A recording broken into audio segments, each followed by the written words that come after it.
All right.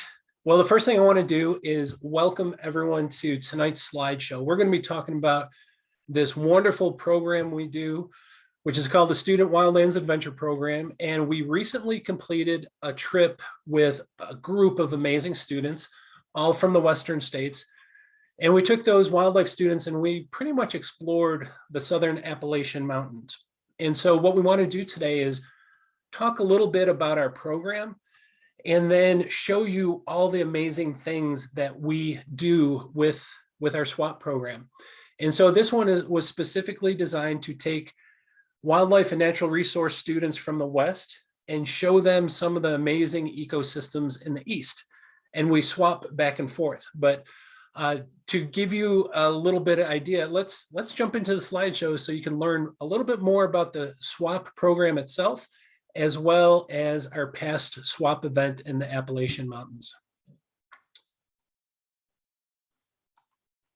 All right, well, before I get started, there's two people I need to introduce.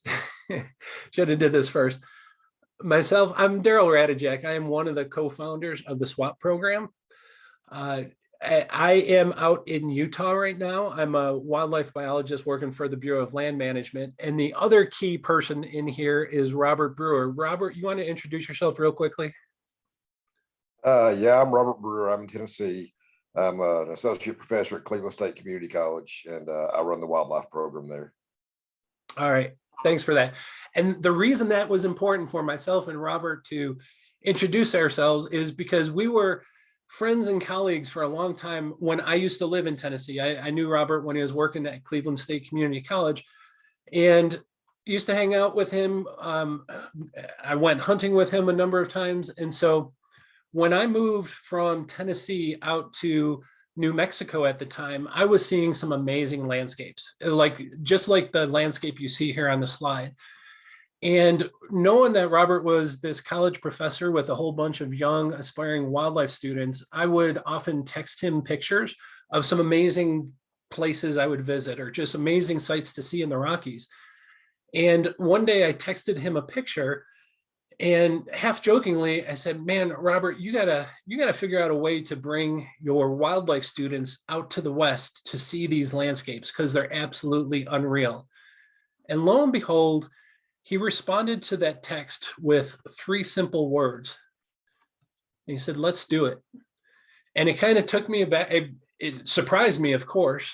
And it was just this crazy harebrained idea of let's figure out how to get some students and provide this life-changing, awe-inspiring event in their lives so that we can thoroughly convince them to pursue a career in natural resource protection or wildlife biology. And so that literally, folks, that is how this Student Wildlands Adventure Program was born.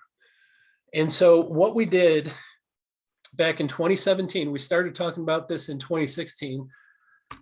And in 2017, Robert called me up. He says, hey, Daryl, we're coming your way. And he was able to secure a grant through the Cleveland State Community College Cultural Resource Department, which paid for the vast majority of the trip. And again, this was just a harebrained idea, but he was able to bring 14 of his young wildlife students.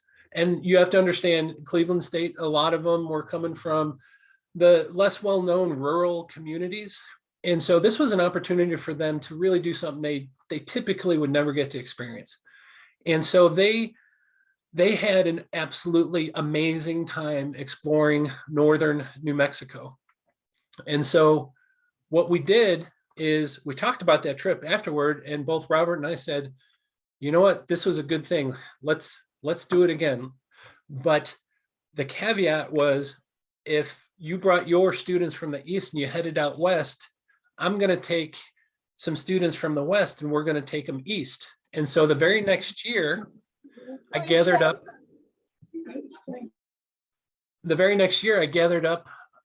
16 students, all from New Mexico. Most of them were coming from Native American communities and some of the Hispanic communities. So these are underserved communities. And we brought 16 students to Tennessee. That was back in 2018. That year, that entire trip was pretty much funded by the U.S. Forest Service. Unfortunately, they couldn't fund anything past that. And so what we decided moving forward is to form a nonprofit called the Student Wildlands Adventure Program. And that's what we did. And we kept this program going. And so 2019, once again, Robert rounded up students from Tennessee. He expanded beyond Cleveland State. I think we brought 16 students from the Tennessee area, as well as some of the New Mexico students, and we toured all over northern New Mexico again. Absolutely fantastic trip. We stayed in Aldo Leopold cabin, if you know who he is, but it is absolutely wonderful. And we wanted to keep this program alive and going. But unfortunately, 2020 hit when we were supposed to return to Tennessee. And obviously, everyone knows what happened in 2020 with COVID. And unfortunately, that trip was canceled. And so we were still trying to figure out how to raise money, but we talked amongst each other and said, let's do this bigger and better than we've ever done before. And so we agreed that in 2021, we would go take a bunch of students from the East and from the West, and we would take them to the greater Yellowstone ecosystem, since it's known throughout the world as one of the premier ecosystems. And so we did that last year. So anyway, this year, what we want to do, we want to get back on track. It was our turn, or my turn, to bring students from the West and head back East. And so what we did is for SWAP 2022, we decided to go back to the Southern Appalachians and bring a whole crew of Western students. Now, I will tell you, I will introduce them individually towards the end. Not all of them, but most of them are on this Zoom meeting. So I strongly encourage any of the students, while we're going through these slides showing everyone what we did this past trip, by all means, provide comment, ask questions, tell a funny story, whatever you want to do, you're welcome to do it, because this is all about you guys. This is why we do this program. So what I want to do is walk you through this past 2022 trip in the Southern Appalachians. And I will kind of turn the microphone over for the most part to Robert, since he coordinated all the field trips. And we will go through each day at a time, showing everyone what we did. Now, I will tell you before we get started here, it takes a lot of planning, a lot of coordination, and a lot of fundraising. And I want to thank each and every one of you that helped out with this. We've been very blessed to be able to raise enough money to help these students attend this program. We try not to charge the students a dime to participate. They do have to be selected, but we do gear this program towards students from underserved communities. Not all of them, but the vast majority are from underserved communities. So thanks to all that participate in the coordination and the fundraising for this program. So this year, again, we're in the Southern Appalachians. So I headed out with Robert, trying to gather some supplies the day before. We flew all the students from a number of different states. Just so you know, we had Texas, Utah, New Mexico, Arizona, California, Washington, Minnesota, Alaska, and British Columbia represented. And we all flew those students into the teeny tiny Chattanooga airport, which I'm thankful it's teeny tiny, because it's quite a spectacle trying to round up everyone coming in from all over North America. But that was the start of our trip. And I will turn it over to Robert to talk about day one at the Tennessee Aquarium and Conservation Institute. So Robert, I'm going to just flip through some slides and you can kind of talk about what they do there and some of the things that they're likely to see. Okay, well, the Tennessee Aquarium has two parts to it. One is a public side, an aquarium the general public can visit, and they make money that way. The other side is a conservation institute, where they actually do work on a native species of fish. Their big thing right now is lake sturgeon and lake sturgeon reintroduction. They work with other species as well, including southern Appalachian brook trout. I think they had some Barron's top minnows, things along those lines. So they use the public side to raise money for what you're seeing in these slides, which is the private side. And in that room that they had is where they're raising all the fish. So we got a private tour of the area. The general public doesn't generally get to do that. And here you see some of the rearing tanks with I don't remember, I guess it's tangerine darters in those tanks that we're looking at right there. Excuse me. But so they really do a lot for the area to restore these native fishes that have been impacted by um, everything that we do. Those are some tanks where they run experiments to see, and those specific tanks are doing experiments to see how is climate change going to affect salamanders and fish species if it warms too fast, or can they handle the warming over a period of time, what have you. So they're doing some experimentation in there as well. Again, tangerine darters here in that top tank. I know you can't see my mouse even though I'm moving it. I'm trying to point like I do in class. One of the things that was interesting is some of the tanks, like Robert said, they adjust the temperature. They have tanks there where they can adjust the flow, because obviously the flow of these rivers being heavily dammed throughout the whole Tennessee River area with TVA, there's fluctuations in the rate of flow in there. And so they do a lot of tests on that as well. Daryl, this picture right here is interesting. The Wednesday after everybody went home, those baby brook trout right there were released back into the streams in the Cherokee National Forest.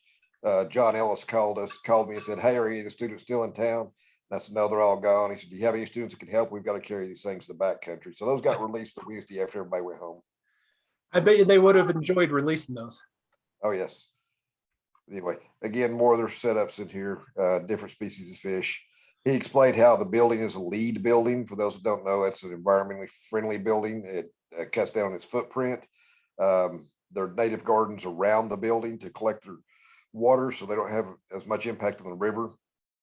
So we got a really good tour of the Conservation Institute at the Tennessee Aquarium.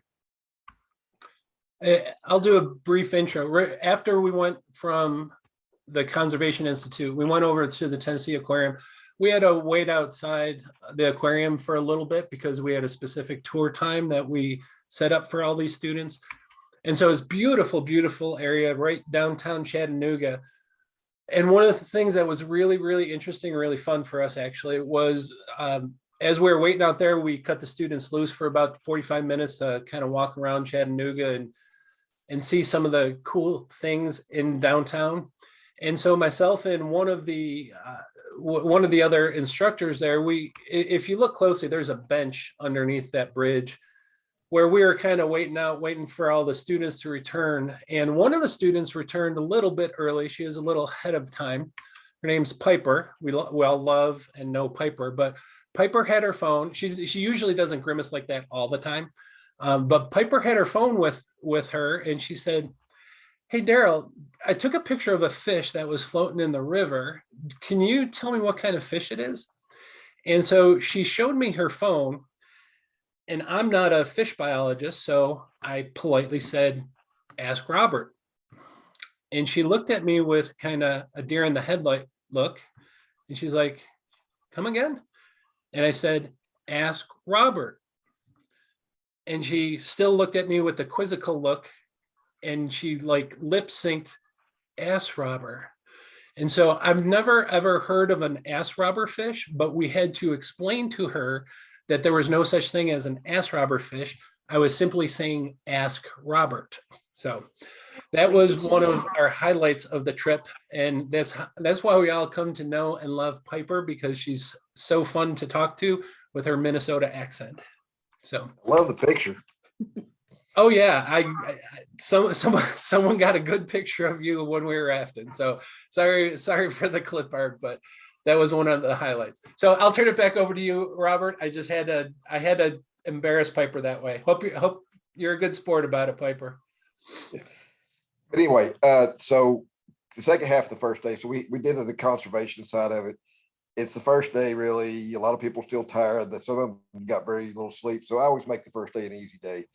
But the Tennessee Aquarium, I have a former student that works here. So we got to do an animal encounter. They brought out several animals. The students got to interact with them. They got to learn about them, whether it was the pine snake or the flying squirrel. They didn't do them both at the same time. But then Tanisha showed all the students all the different animals and talked about what they do with their programs there. And from there, then they were allowed to go and tour the two aquariums. There's the two parts of the aquarium. One is set up biologically or ecologically, if you will, as from an oligotrophic system down to a eutrophic system. The other one's pretty much everything from all over the world system. So it's two different buildings. So I had the rest of the afternoon to go and explore the two aquaria. Got to see lots of neat fish. The Tennessee Aquarium is really a good aquarium. If you don't mind, I got to tell a funny story regarding this. If you don't know what kind of animal that is a river otter. And ironically, as we were taking these young wildlife students and teaching them about all the aquatic creatures that you're liable to find in Tennessee, I had a person send me a text wanting to know who the jerk was that restored otters to the Tennessee ecosystem, because the guy was a fool. Because apparently the otters were eating the fish in his pond. So as I'm teaching these students about the value of these native animals, which river otters are native to Tennessee, it was a great lesson, because I showed the text to all the students and say, when you're managing wildlife, it's real easy to manage the wildlife. They don't need help. They know how to be a wild animal. The hard part is managing the people. And I was using that text to show them that. So anyway, that was a quick river otter story. Back to the aquarium. So again, the aquarium they have lots of different activities. These are some of the lake sturgeon. They highlight them there. Pet tank and the other one, saltwater pet tank and freshwater pet tank. I hope the students enjoyed it. If any of the students want to chime in and tell us what you liked about the aquarium, please do. They're being all shy. I love this. There it is. Okay, sorry. I didn't know if my mic was on or not, because if I flip it up, then it turns off. But anyway, I really love the pet tanks. They kind of got scary though, because it's like when we were petting in the sturgeon tank, like some of them would come up too fast, and you're like, oh, I don't know if I'm supposed to put my hand in there or not, or like what? Because like you don't know. I mean, like, are they gonna bite your fingers? Who knows? Like they are bottom feeders, I'm pretty sure, but like, I don't know. It's kind of weird. But also, another cool part about these fish is that they don't really have like, I don't know, they're not like slimy and scaly. They're more like kind of leathery, and they have like a really bony, pointy back, which is kind of interesting to me at least. So yeah. Thank you for that, Piper. You're not mad at me about the S. Robert fish, are you? No, I am not mad at you. You told the story wrong, but it's fine. But anyway, no, that picture, I was just really shocked when you showed that picture. Love the photo of Robert though. That was great. Okay, good deal. Yeah. And again, all the other students, you are welcome to chime in if you have any commentary. All right. Did find it funny that the Tennessee Aquarium has penguins, but they do actually.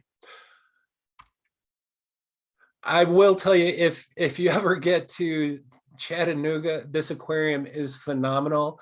Some of the aquatic or the sea life that they have from all over the world is just, you can't believe these things exist. They're just so absolutely amazing and cool. And probably my most favorite picture of all was in the butterfly garden, where one of the butterflies was looking out over the other half of the aquarium. So that was day one. Like Robert said, we wanted to kind of ease the students into everything. We didn't have any rigorous drives or long hikes or anything. So that was just a precursor of what was in store. So that led us into day two, which was Great Smoky Mountains National Park, where we were focusing on bear and hog management. So Robert, I'll let you kind of walk them through it again. So the Bill Stivers, the wildlife biologist for the park, he said, yeah, bring the students up.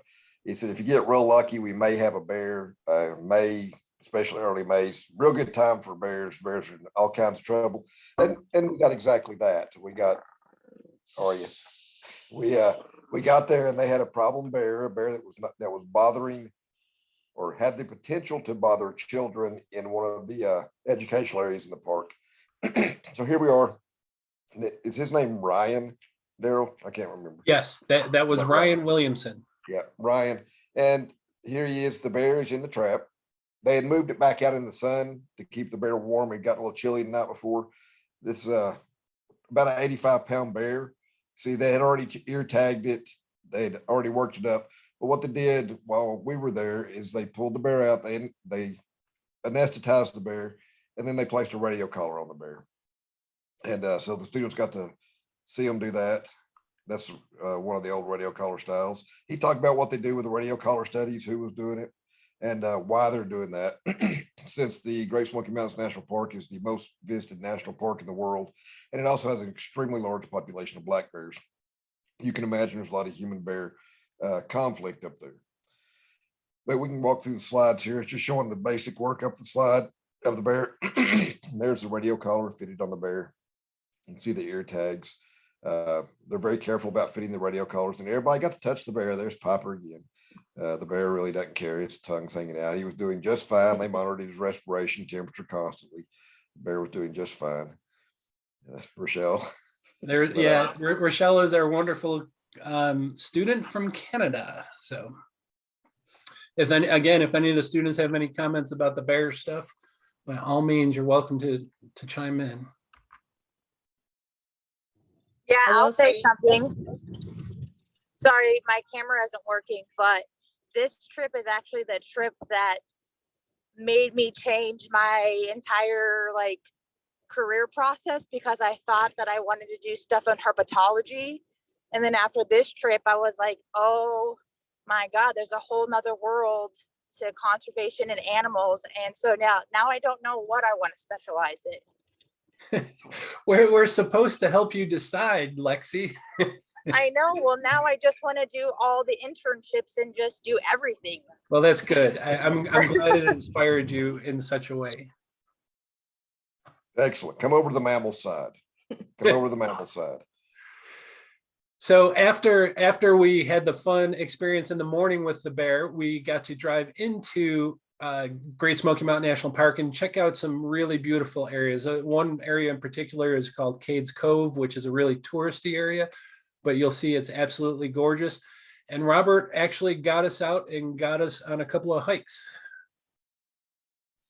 There's a few places in the Cades Cove that most people don't know about. Here we're hiking to one of the few caves in the cove. There we are at the cave. It's gated. You can't go all the way into it. This is a place that bats use quite a bit. It's an easy cave to get to. So there is some traffic there, but we got a chance to talk a little bit about bats. Now I will go back and say our first night, this was just around the first night, we played with some bat detectors too. So we kind of carried that over into this day. But the bat cave is one of the out of the way areas most people don't know about in the cove. And then we got to do something that usually a lot of the Western, especially the Southwestern students love. We call it creeking. And Robert took us to a little creek off the backside of Cades Cove. Yeah, we went up Parsons Branch. It's called creaking. Creaking. Creaking, it's creaking. Since we are the salamander capital of the world, you're going to find salamanders, you're going to find crawfish, you're going to find any number of things. And so there we have probably a seal salamander. I bet we found 100 seal salamanders. But I like to take students to do it. It's something simple and easy since we have so many salamanders here, but they get to see them. And, it's an enjoyable day to do that. Robert, you're lucky my Yankee didn't come out, because up north we call it a crick. So we'd be cricking. Cricking, that'd work too. And here, this is a picture within Cades Cove, which again is just absolutely gorgeous part of Great Smoky Mountain National Park. And I want to show you something really cool. Back in 2018, when we first brought students from the West, we took this photo. This is a photo of Enrique Gonzalez. He was a student. He was actually from New Mexico. He was Athabascan descent, which is a Native American.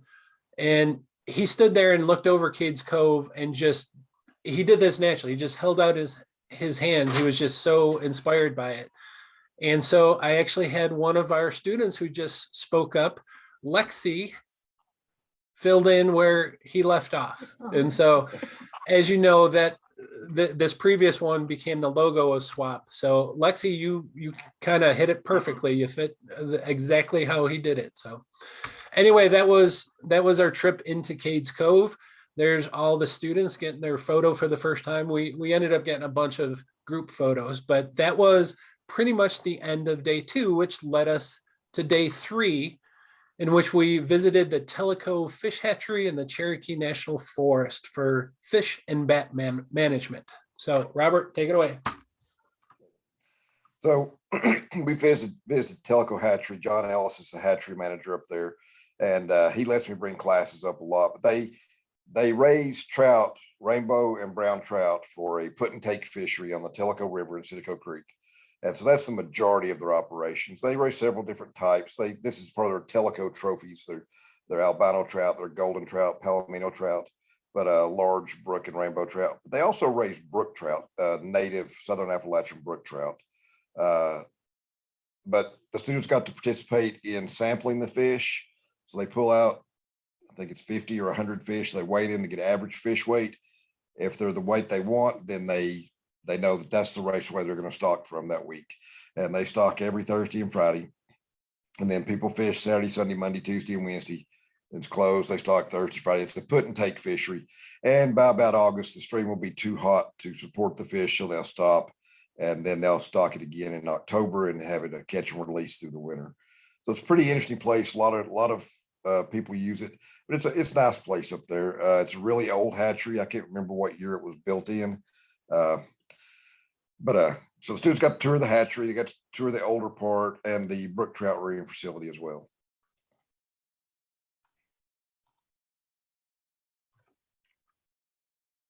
All right, you'll have to explain the background in this picture, because this is the only one I have of that, but this is on the way to our next stop. Okay, so the Telico Hatchery is at pretty much the end of Telico River Road. It's almost in North Carolina. It'd still be in Tennessee.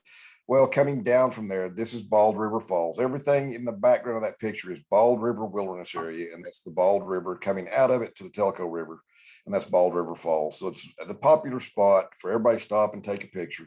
So popular, in fact, that the U.S. Forest Service is in the middle of a project to tear that bridge down, build a new bridge. They actually have a place for people to do this instead of blocking traffic.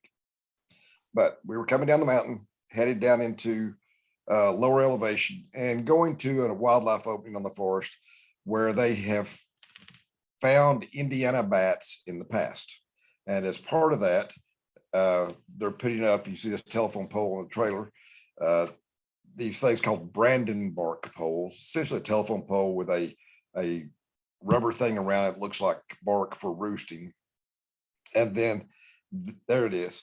And then also hanging bat monitoring devices. Now they hung one out just to play with right here. I'm working on a contract right now to actually run 6 of these at a time. Hopefully that will come through real soon, but we can record the acoustics of the bats and then use that to identify the bats, and we don't have to net them. We don't have to handle them. It's safer for us. It's safer for the bats, and we can still get the data that we need. That's the Brandon bark pole. You can see the fake bark at the top of it, and hopefully the Indiana bats will roost there. Indiana bats, by the way, for those who don't know, are endangered species.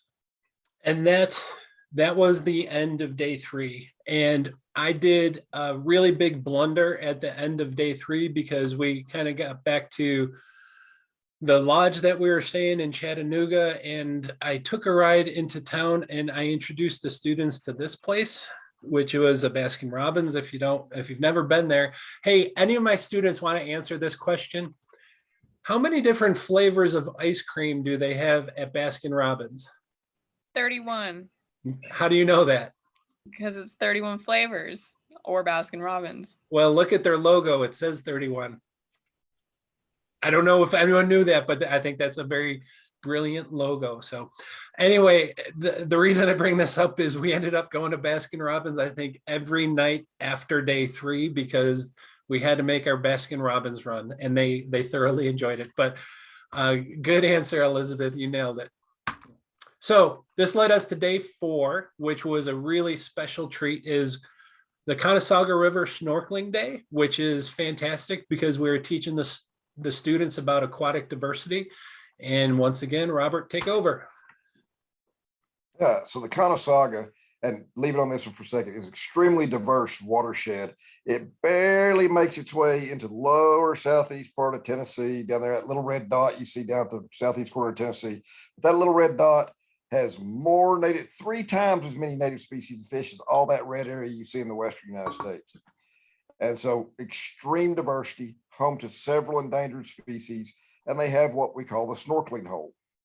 And so it's a very easy to access place. It's right off of a parking area. And you can walk right into it. It only gets about 10 feet deep. It's not real strong current. So we took everybody snorkeling. Yes. You got us playing. we kind of had to mill around at the parking area for a little bit because there was some illegal camping going on that the Forest Service had to deal with. But well, you can see the one on the far left right there. That's Hannah Cassavant. That's one of my former students. The 3 on the right are 3 of my current students. They work as interns. Hannah works as a technician with the U.S. Forest Service. The other 3 work as interns. They had to go run the people out and clean up the campsite. But then we were ready to go snorkeling. So yes, we were. So here we are in our wetsuits. Now 7 mil suits, so you can't sink. And it keeps warm. The water's pretty darn cold coming straight off the Appalachian Mountains. What would the water temperature be? Do you know? I would say we were dealing there with water that was probably in the upper 50s at the time, maybe. Okay. Maybe 60, low 60s. That doesn't sound bad. It was pretty cold. Yeah. In the back, tall guy right in the middle, that's Matt Grove. He's the aquatic ecologist for the U.S. Forest Service. Work with him quite a bit. Those are all cards of the species that can be found there. So they kind of led the way. You can see everything behind them is where we could go snorkel. There's several different micro habitats in there. And so as you went into these micro habitats, you saw tons and tons and tons of different fish species. You didn't happen to get any underwater footage, did you, Daryl? I did not. There was a couple of photos I pulled, but they weren't very clear. So if you get any underwater photos, that would be fantastic. Oh, Kurt took some fantastic footage. But anyway, snorkeling is very easy once you get the hang of it. But I never thought about this. I grew up in and around water, swimming, snorkeling, and everything like that. So it was always secondhand to me. But apparently, it can be a little bit difficult at times, can it, folks? Anybody want to volunteer? This was extremely hard to swim up this little tiny running river. It was so hard. Me and James were having the hardest time to just get it up past that little rapid. Yeah, that current in that one spot was tough. It was tough. But also super awesome because we don't have water in Arizona. So this was so much fun. Right. You don't like snorkeling in arroyos? Insane. No, there's only so much stuff you can snorkel for there. Yeah. But anyway, there's a moth, and that's my son Kurt in the background right there. He loved the snorkeling trip as well. Like I said, he got some really good footage. I actually, my brother, who's an aquatic biologist out of Georgia, he drove up for the day to help out with some of the aquatic insect identification. So that's the gray-haired guy. He's much, much, much, much older than me. Some of the critters we were catching. Robert, you know what kind that is? That's probably a seal salamander. Anyway, as you can tell, it's an absolutely gorgeous, gorgeous area in Cherokee National Forest. And as you can tell, the students had a grand old time. And so for those that don't know, that is James, Kylie, Elizabeth, Rochelle, Piper, and Ariel. It was coming to me. I always want to say Alexia, but that's Lexi. Anyway, that was the end of day 4, which led us into day 5, which was a kind of a different day. It was a day spent more talking about cultural diversity. I mentioned earlier that managing wildlife is easy. You just let them go, you give them a place to live, and they do fine. The thing that affects wildlife most is the human influence on them. And so the fact of the matter is humans are part of the landscape as well. And so we have to learn how to manage the humans. And so obviously there's a very strong cultural tie to wildlife management. And so we usually spend a day talking about the rich history of humans in North America. And so we did a trip first off to the Hiwassee River. And then we visited the Cherokee Memorial and ended up the day at the bison farm, which we'll talk about. So Robert, take it away. So this is overlooking Hiwassee Island. Hiwassee Island's on the right side of your screen, about midway out there from the observatory at Cherokee Removal Memorial Park, and coming from the right's Hiwassee River into the Tennessee River. Met with Bernie Sweeney, the gentleman in the hat back there. He retired from the Tennessee Wildlife Resources Agency. We were hoping to do a little birding, but I didn't want to torture the students and have them out there before daylight. So it wasn't a really good day for birding, but we did see some. There we are. We spent quite a bit of time here at the observatory before we moved back down the hill. Our Vortex spotting scope was donated to us last year. Yeah, just so everyone knows, some of you may be familiar with the Meat Eater show or the Meat Eater podcast. They donated 2 of those scopes that you see in the photo there. Robert has one in the east. I have the other one in the west. And so they've been wonderful to the SWAP program. In fact, just this past week, they donated $500 to the SWAP program through a little trivia game that they run on their show. So. Then we went down to the actual Cherokee Removal Memorial there in Birchwood. It's just down the hill from where we started out that morning. So we can snap through a couple of pictures there. We had a little presentation by Nancy. She runs the Removal Memorial Park. By the way, I don't know if anybody got their National Park passport stamp there. I got mine stamped, but it is a place you can get a stamp. She explained to me the artifacts they had, why they have the memorial park. And for those that don't know, the Cherokee Memorial designates one of the starting points for the Trail of Tears for the Cherokee Nation. And so it has a sad but very important rich history behind it. So.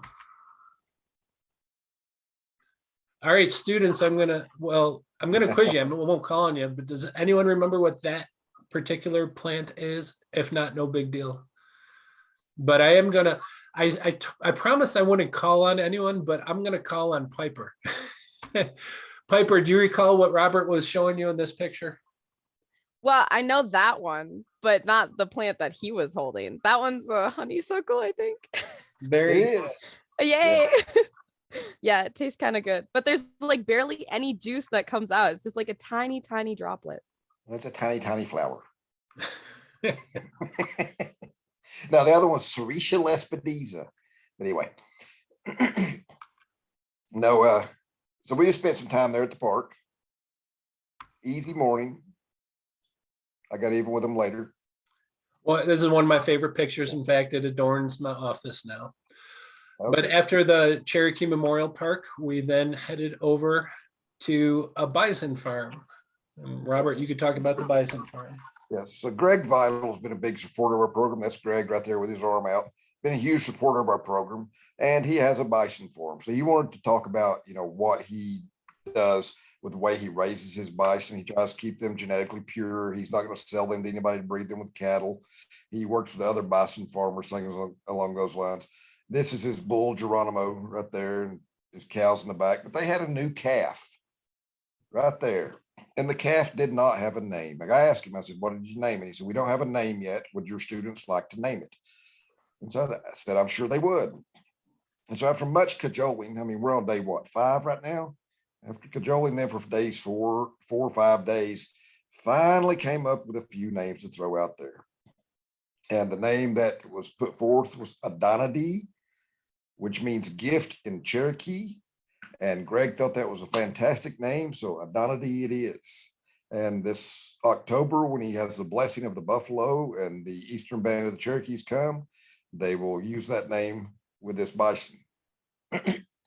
And just a special thanks to Tina. Tina Reichner is one of our students. I don't know if Tina's on. I don't know if she could join us, but Tina was the one that came up. We had a vote. We threw out a number of different names, and Tina was the one that came up with the Adonade name from the Cherokee language, which I thought was fantastic. So after that, we toured a couple more properties that Greg owned, because obviously private property management is actually tremendously important, especially on the East Coast, which does not have a lot of public land.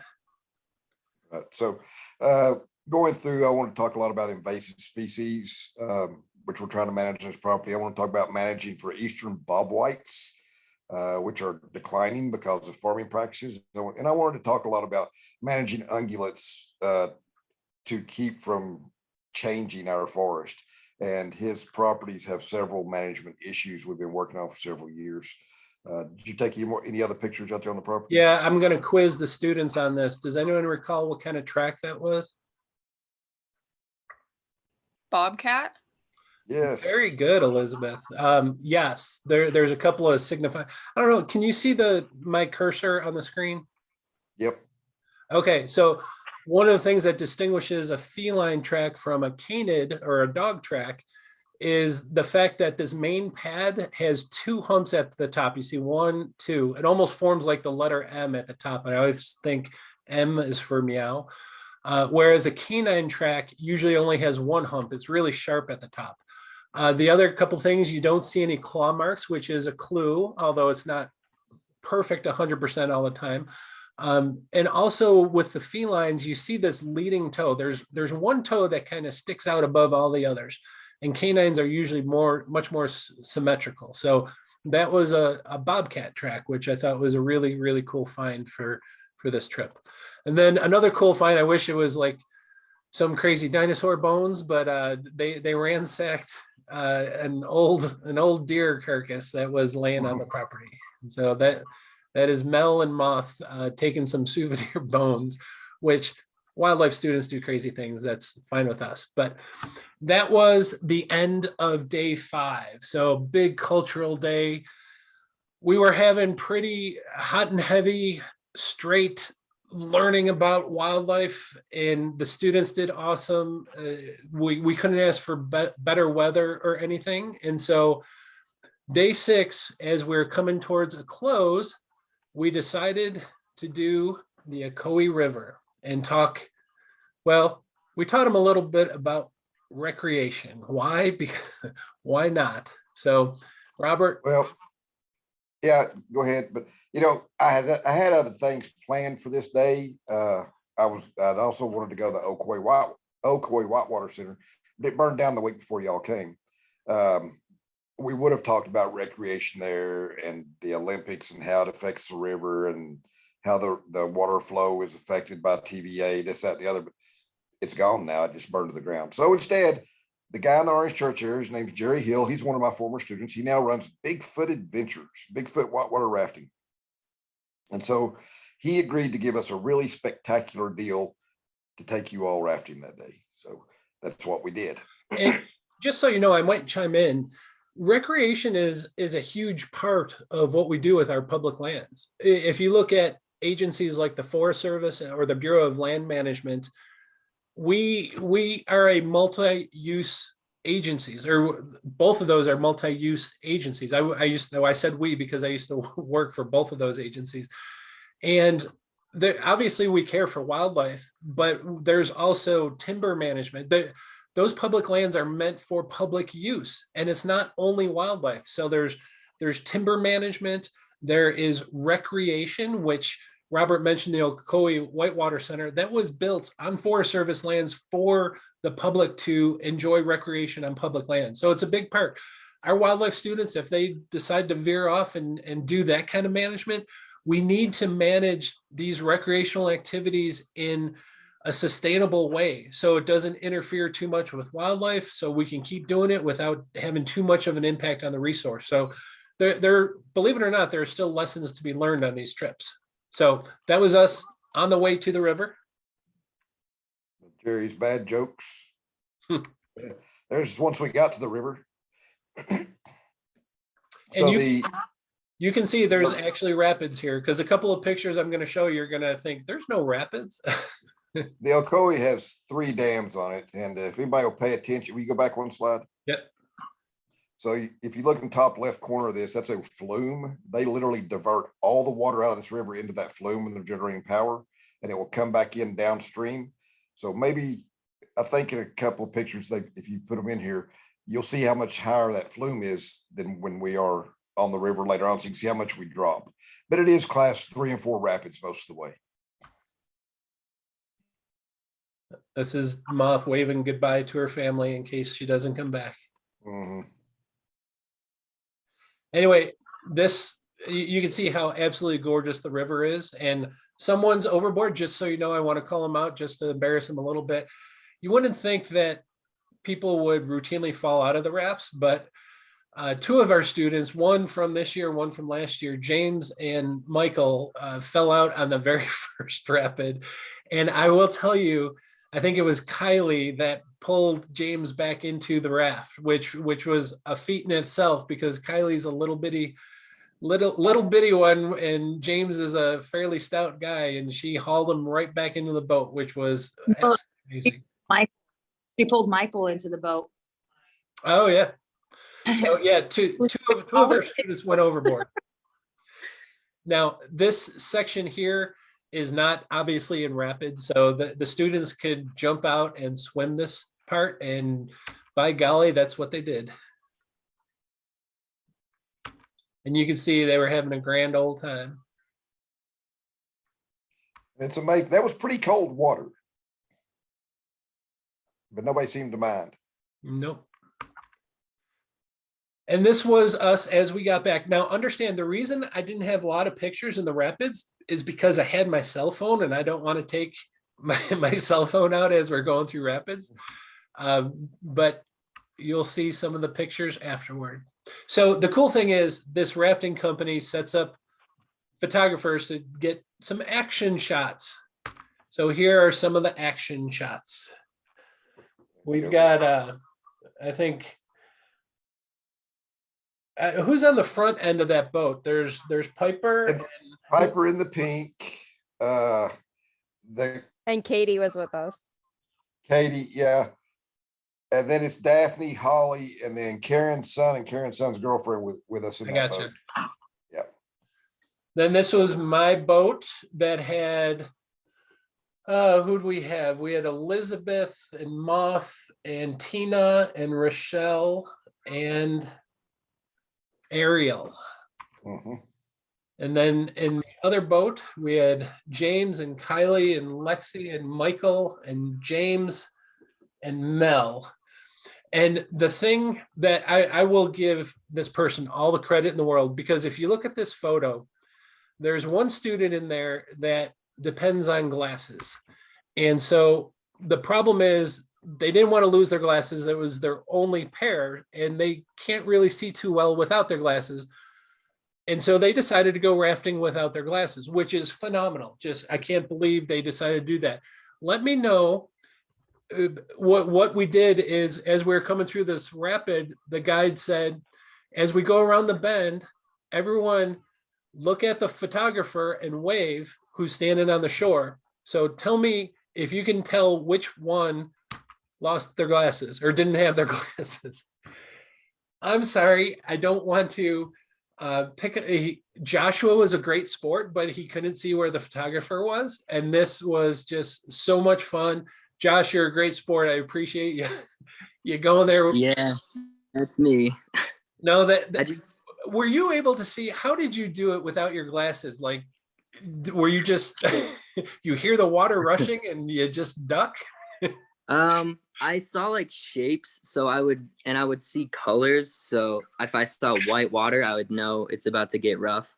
But there was a lot of trust involved with my teammates, just kind of listening and hoping that I don't hit anything that I can't see.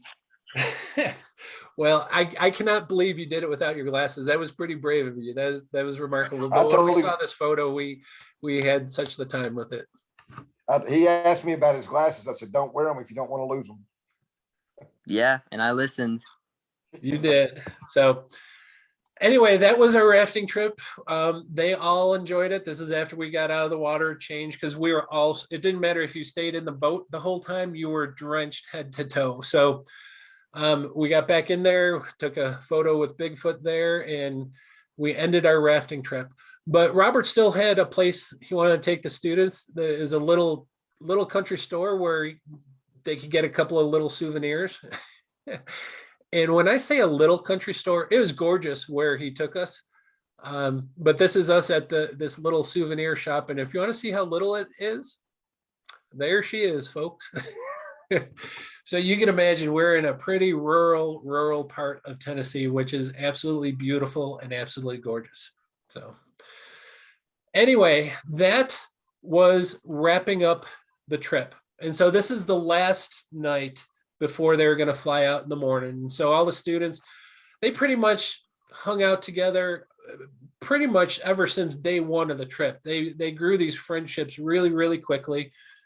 And this was the last day as everyone was kind of reminiscing on the dock and just posing for pictures, knowing that they would be flying home soon.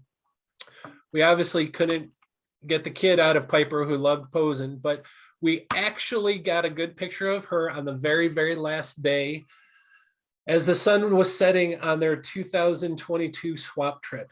And one of the photos I absolutely love, they all mimicked our logo there. And so it was just such a wonderful trip, not just all the things we saw and all the things we did on this swap trip, but it was the people, it was the students that made this trip so very special. And the thing I want to reiterate to everyone on this call, anyone that learns about swap, is you have to understand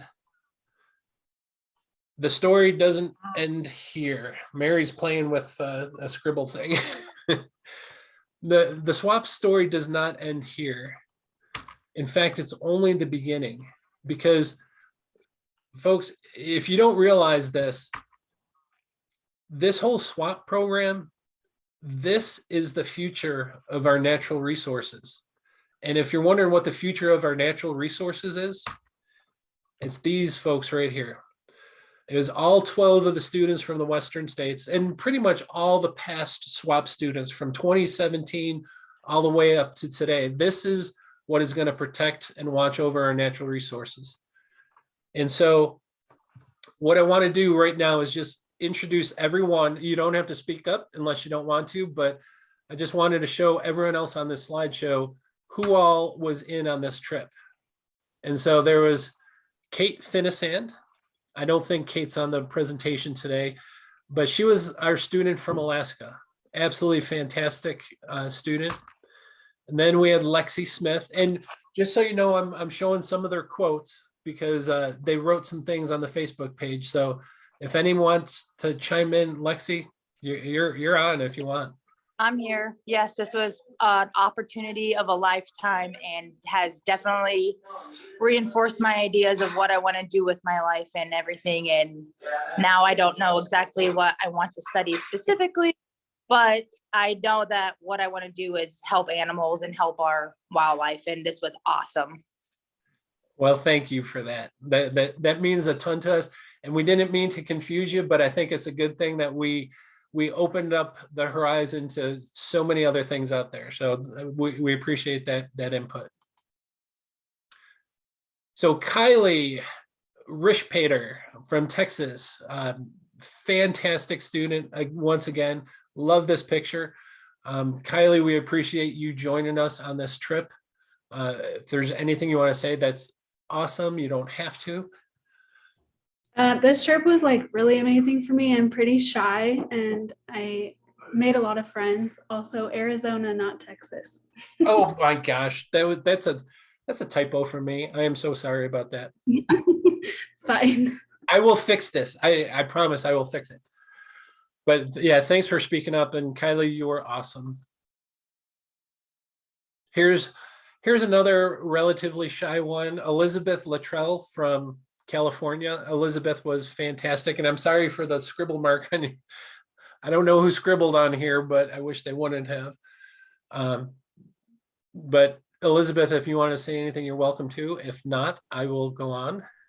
Yeah, I learned a ton this week, and I about things I hadn't even thought to learn about, to look on my own for. And then it's like definitely going to be the highlight of my summer. I had so much fun. I was so happy that we all got along and became such good friends by the end of it, because I was really anxious about the whole thing from before. So I was really happy how it turned out. And I want to thank you guys again for everything. Oh, thank you. Thank you for joining us, Elizabeth. Appreciate that. And then there's Piper. Piper, I'm going to call you out because you didn't leave a comment on our Facebook page. So you better tell us what you thought of this trip. I left so many comments, like everywhere though. But not, Okay. Not on the official one, but go ahead. Oh, okay, that's my bad.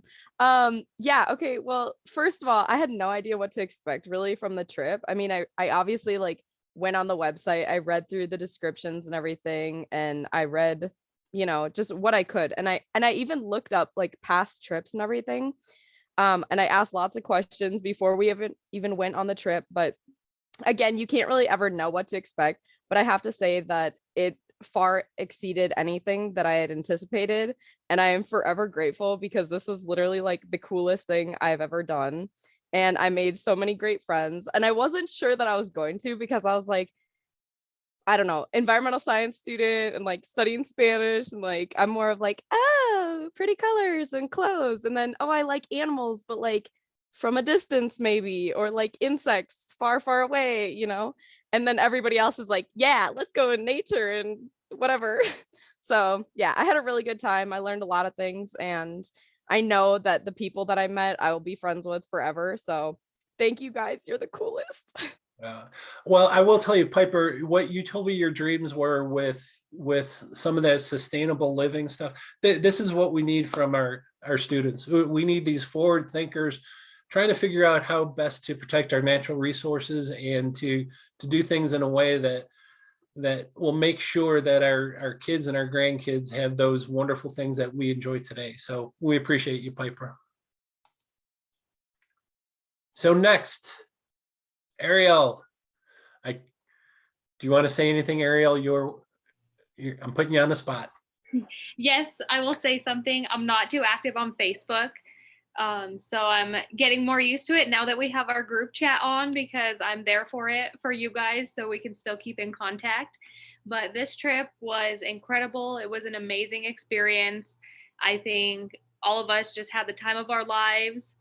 And I'm so grateful for all of the experiences that we got to do throughout the entire week. And I learned so much, and getting to meet professionals in the field was just amazing, and getting to see what's out there in this field, because it is so diverse. So it's giving us more of a path and a direction of where we want to go.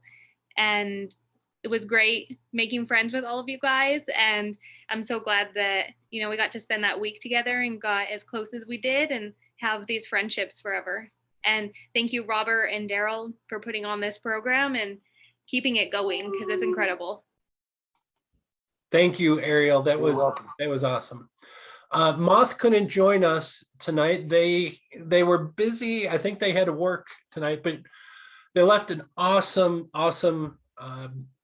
quote there that I'm stealing all these quotes. We're going to use them to help raise more money, because you can see if you have a chance to read through these quotes, you get chills, all right? At least I get goosebumps on my arms reading some of the quotes. The fact that we're impacting the lives of so many of these students.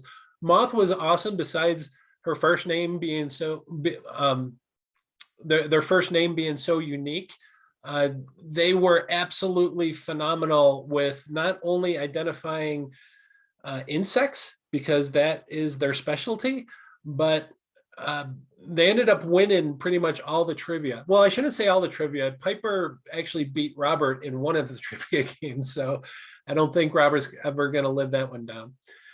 Anyway, I shared that on my Facebook post too. I just want to let you know. So I did comment about the program. I did beat Robert. Anyway, thanks. So just remember the story of the blind squirrel. Yes. Do you know that story, Piper? No, I do not. Robert, explain. Even a blind squirrel finds an acorn every now and then, Piper. Yeah, it means you got lucky. Wow. Okay. That was not luck. That was pure intelligence and strategizing. So anyway, Robert, it's okay. Just learn to be a fair loser and it's all right. It's good for your health. I promise. Tina, I don't think Tina was able to join us, but once again, she was a fantastic student. Again, if you read the quotes, you just see how much this program has impacted these students. I can't tell you, Tina impacted me in more ways than one. It just meant so much that we were able to take Tina on this trip and hopefully expand her horizons and keep her in school. So Tina, if you ever watch this recording, you are absolutely awesome. And then there was Josh. Josh, if you wanted to say any final words, that would be great. You don't have to, but. Yeah, I can do that. Oops, sorry, my camera was off.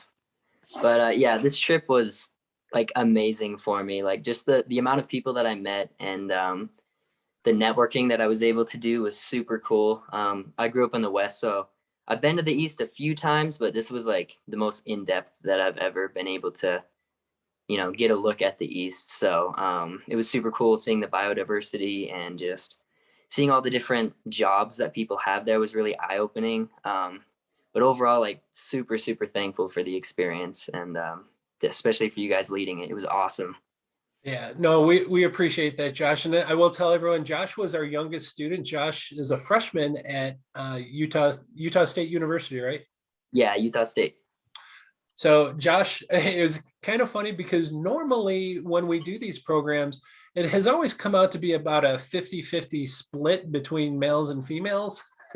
And this year we had mostly females apply. So Josh was one of only 2 of the male students. All the others were not. So it doesn't usually work out that way, but it was unique in that we had so many women applied to this trip, which leads us to our other male student, James, who also hailed from Utah. He was going to be on, but are you on, James? I see a Jimmy. No. Yes, I'm on.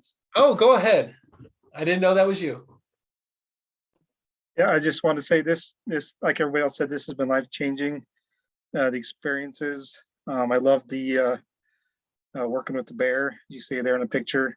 I love the snorkeling. In fact, I like that so much. We took our kids snorkeling this weekend. But anyway, the thing I liked about this too was I felt like there was like a back door into Tennessee instead of experiencing it just as a tourist. So, that kind of opened up to opportunities we might not have had as a tourist. And I just want to say I learned a lot, and I loved also the sense of community we had with all of our the other students. A lot of friendships. I feel like I connected with everyone, and I'm pretty certain that probably everyone feels the same. So yeah, a wonderful experience and definitely life-changing. Awesome. Thank you so much for that, James. And if you go by Jimmy, you should have told us. We would have been calling you that the whole time. So I usually don't go by James nowadays. Jimmy's just an old, probably high school nickname. Oh, okay. Yeah. Other one's fine. Sounds good. And I hope your kids are feeling better. Yeah, they're getting there. They're on the mend, I guess. Well, this leads to one of my favorite pictures. This obviously is Melanie Sear. She was our student from Washington, left a fantastic quote. And Mel, if you want to say something, you're more than welcome to. Yeah, sure. I'm a woman of few words, so it'll be brief. But yeah, this experience was super amazing, super incredible, life-changing.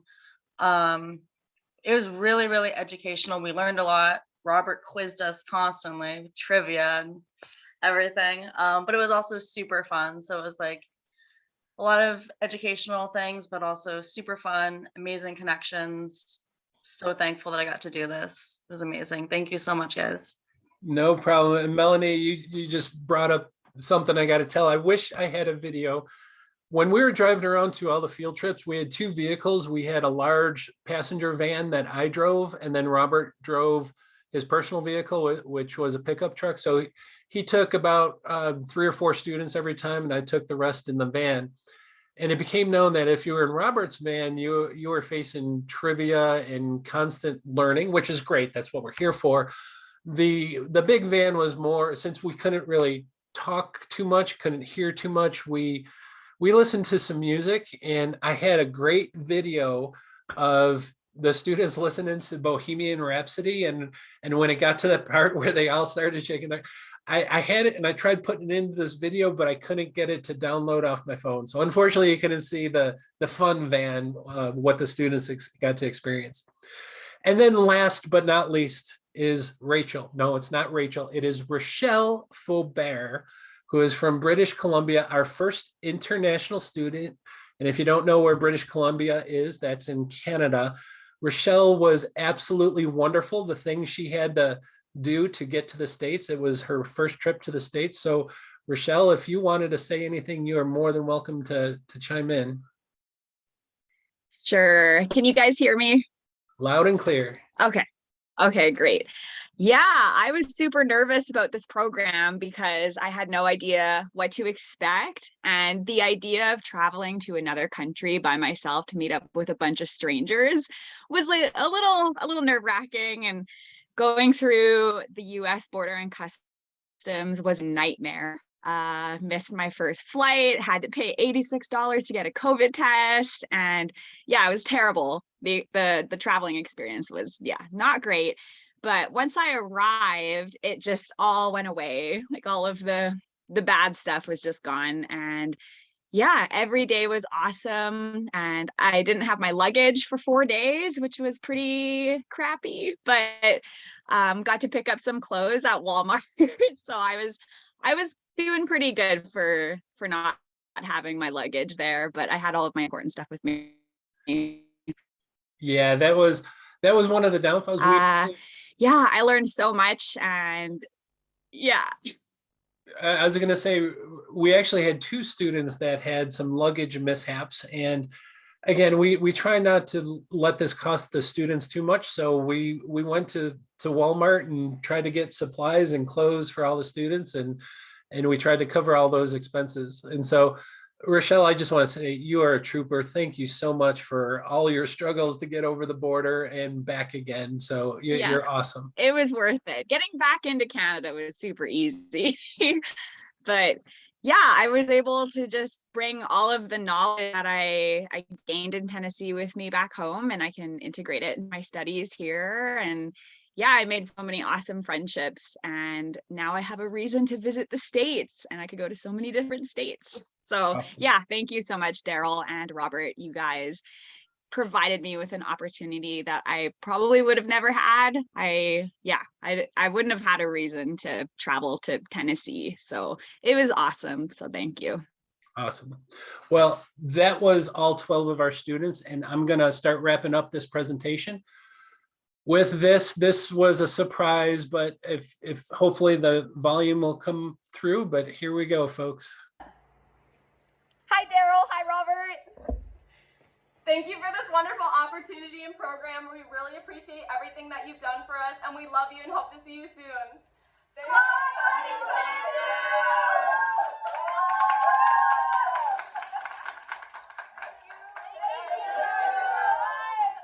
appreciate you.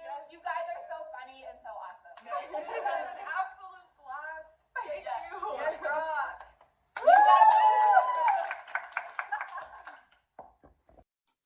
And all we have to say regarding that is, for myself personally, I'm sure Robert thinks the same. You guys were awesome. It's the students we do this for, and you are absolutely amazing. And we hope you'll learn quite a bit. I will say, I'm the picture taker. We also have another photographer that hasn't posted his pictures yet, but that's pretty much the only photo of me that I have. But anyway, I want to thank you from the bottom of my heart for being such great students. And I hope you go back, and I hope you continue your career in natural resources and wildlife, and you make us proud. So Robert, if you want to say anything. I just gonna say I really enjoyed this group this year. They were a lot of fun. There was never a dull moment. And next year you do not get to pick pictures of me. I didn't.